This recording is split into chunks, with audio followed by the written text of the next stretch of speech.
Jawaharlal Nehru Shillong visit কৰিছে এইটো টাইমতে জেল তেব্ৰাহি জৱাহৰলাল নেহৰু পৰা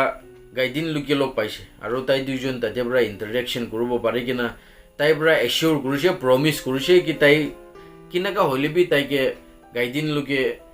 ৰিলিজ কৰিবলৈ লগা কাৰণে কথা কৰিব কৈ নাযাইছে আৰু এইটো লগা কথাটো হিন্দুস্তান টাইমছ টিভি পাব্লিছ কৰিছে এইটো টাইমতে পৰা নেহৰু পৰাই ডিছক্ৰাইব কৰি নাথাকিছে daughter of the Naga Hills আৰু জৱাহৰলাল নেহৰু পৰাহি ৰাণী লগা টাইটেলটো দিছে এইটো টাইমতে নেহৰু পৰা একটা লেটাৰ লিখি কিনে